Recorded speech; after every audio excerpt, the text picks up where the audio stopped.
이번 시간에는 중국 동포들에 대한 차별 중에서 이 가족에 대한 차별 또는 가족 구성원들의 교육에 대한 차별에 대해서 알아보도록 하겠습니다. 이게 무슨 얘기인가 궁금해하실 분들이 있겠습니다.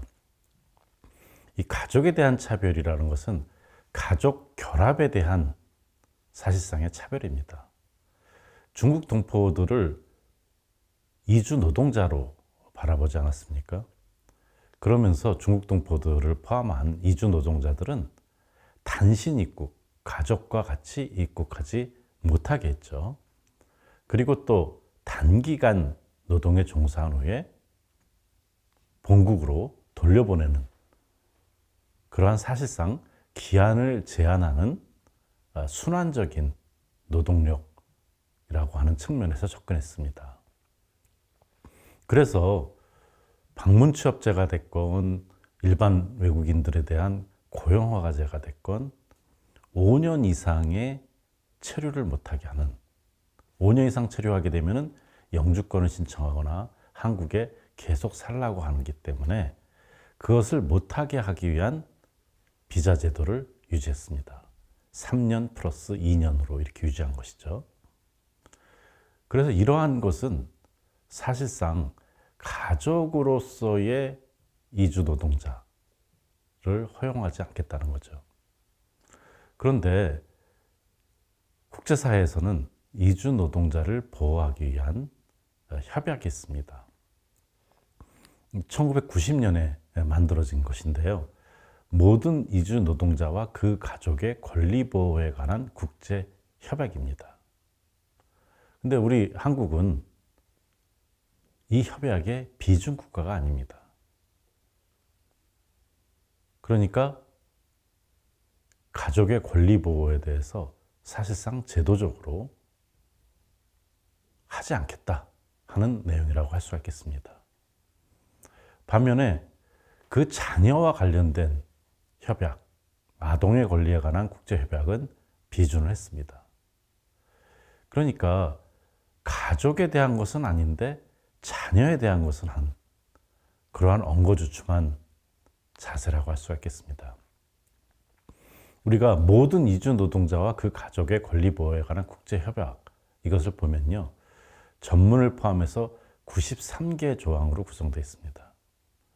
그래서 일부에서는 적용 범위와 정의, 2부는 차별 없는 권리 보장, 3부는 이주 노동자와 그 가족의 기본적 인권, 그리고 4부에는 추가적인 권리들, 그리고 5부에는 어떤 인도적인 그런 측면에서 어떻게 적용하는가, 이런 것들이 나와 있습니다.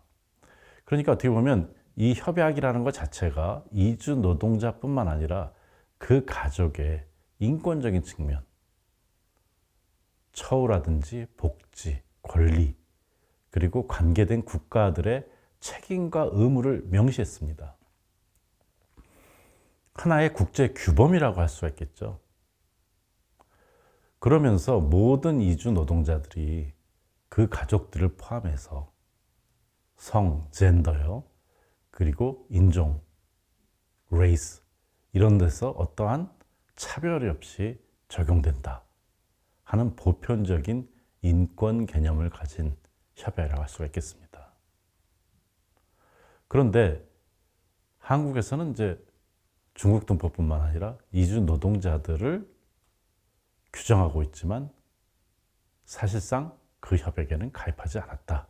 이렇게 지금 말씀을 드렸습니다. 그런데 이 이주 노동자 일반에 대해서는 우리가 비준을 안 했다 이런 얘기를 하면서도 또 어떻게 보면 중국 동포 같은 경우에는 동포로서 같은 민족으로서 포용적인 조치를 취한다 이렇게 얘기를 하고 있습니다. 물론 우리가 그 제도적으로 동포 중에서도 중국 동포가 차별적인 대우를 받았다 얘기를 하지만은 일반 외국인 노동자들에 비해서는 또 좀 더 특혜를 받은 것이 아니냐 하는 시각도 있다는 것이죠. 그런데 지금 이 부분에 있어서 사실상 기본권이 제대로 지켜지지 않고 있다 하는 것입니다. 특히 미등록, 그러니까 우리가 불법 체류라고 하죠. 불법 체류자도 이주 노동자들의 인권이 점차 보장받는 방향으로 가고 있다는 거죠. 특히 그들의 자녀라든지 가족에 대한 부분은 기본권적 차원에서 얘기를 하고 있습니다. 그래서 이런 측면에서 국제사회의 여러 가지 비난, 한국의 많은 단체들의 요구, 또 한국 사회에서의 외국인 노동자들의 여러 사례를 통한 그러한 문제로 인해서 한국 정부에서 허용으로 가기 시작했습니다. 2022년도부터입니다. 그러니까 한중 수교부터 따져서 30년이 지나서 허용이 됐다는 것이죠. 이건 무슨 얘기냐면 중국 동포들 같은 경우 자녀들이 부모와 함께 한국에 입국해서 사는 권리, 그것이 차단돼 있었다는 것입니다. 근데 그것을 허용했다는 거죠. 그러니까 어떻게 해요? 외국인 노동자로서 한국에 부모가 둘 다 들어와서 일을 하고 있다고 한다면 그 자녀는 부모와 헤어져서 조부모 손에서 키워지고 있겠죠. 그러니까 부모랑 계속 만나지도 못하는 거죠. 그런데 한국의 재동포 정책에서는 한민족의 정체성을 높이자, 특히 자녀에 해당하는 차세대들의 한민족으로의 정체성을 높이자, 이런 얘기를 하는데 어떻게 보면은 가족을 단절시키면서 정체성을 높이라고 한다는 것은 굉장히 모순적인 거라고 할 수가 있겠습니다. 그래서 한국 정부는 한중수교 20년이 된 2012년부터 19세 미만 자녀들은 방문 동거를 할 수 있다, 이렇게 얘기를 했습니다. 그래서 방문 동거 비자를 주게 됐죠. 그렇지만은 실제적인 가족 결합이 되지가 않았던 것이죠. 19세 이상 자녀는 어떻게 됩니까, 그럼? 그래서 이것이 한중수교 30주년이 되는 2022년부터 재동포 비자를 가지고 들어올 수 있게 됐다는 것입니다. 그런데 이미 가족과 정주하고 있는 이민자들도 많게 되는 것이죠. 그러니까 2012년 조치로 인해서 들어와서 이 자녀들이 성장할 수도 있는 것이죠. 그리고 외국인 노동자로서나 다양한 방식으로 들어오는 사람들이 많아지면서 그 역사가 길어지면서 한국 내에서 가족과 같이 거주하는 이민자들의 수가 늘어나게 된 것입니다. 2019년에 한 조사를 보면요, 이민자 체류 실태 및 고용조사 결과라는 조사입니다.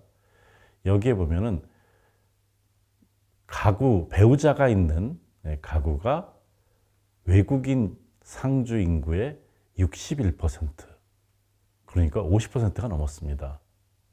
그러니까 원래 고용허가제라든지 이런 데서 얘기하는 잠깐 단독으로 왔다가 모국으로 돌아간다는 그런 취지가 반영되지 않고 오히려 지금 60%의 사람들이 가족과 같이 있다는 거죠. 그리고 자녀가 있는 사람들도 60% 가까이 육박하는 57.7%라고 할 수가 있겠습니다. 그 중에서 또 28.8%는 자녀 모두가 국내에 거주하고 있습니다. 한국에. 그러니까 이건 무슨 얘기겠어요? 가족이 완결돼서 한국에 있다는 거죠. 국적은 다른 나라일지 모르지만 한국에 완전히 모든 가족이 있어서 사실상 앞으로 한국에 정주하겠다. 그리고 자국으로 귀국할 의사가 별로 없다. 이런 것을 알 수 있고, 또 어떻게 보면 한국 사회, 지역 사회 주민으로 있게 되는 것이죠. 그런데 이러한 조치들이 한중수교 20년, 한중수교 30년 이런 식으로 조치 자체가 늦게 되다 보니까 다양한 문제들이 나온 것이죠. 가령 중국에서의 한국으로의 유입으로 인해서 중국 동포 사회, 조선족 사회의 학교 시스템이 붕괴됐고, 그러면서 이 차세대들이라고 하는 자녀들은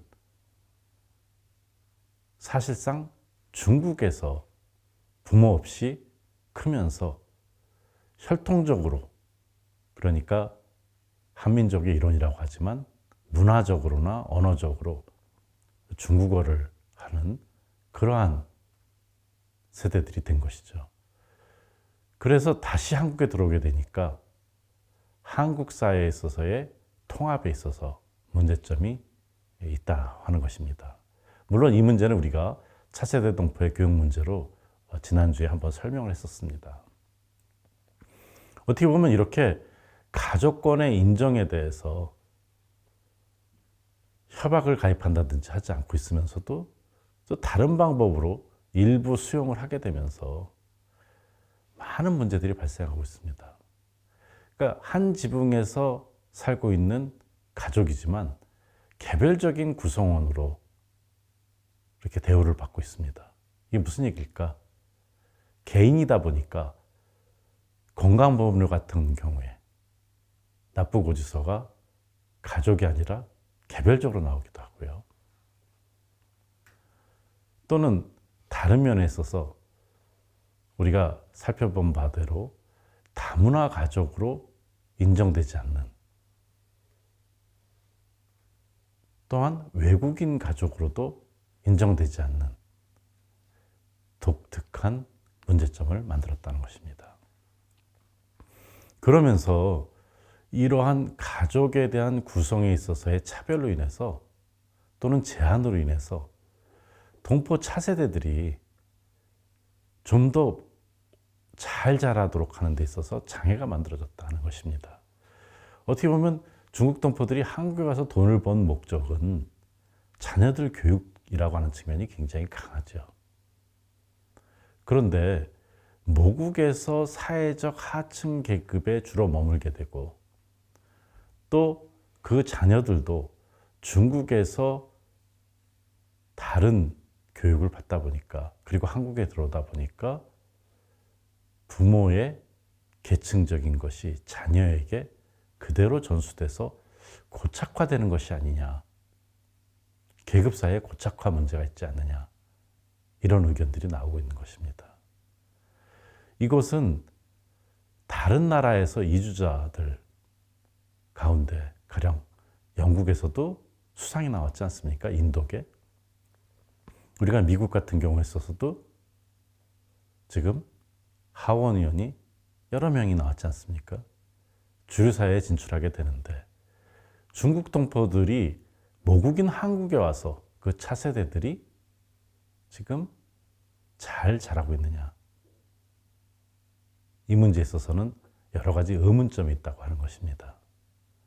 그렇기 때문에 이것은 결국은 가족의 결합에 대한 것을 외국인 노동자들로, 그리고 단기 순환으로 바라보게 되면서, 그럼에도 불구하고 점차 다른 땜질식 처방으로 하게 되면서 정주화가 이루어지고, 정주화 속에서 가족과 결합되면서 많은 문제점들을 발생시킨 것이다, 이렇게 얘기할 수가 있겠습니다.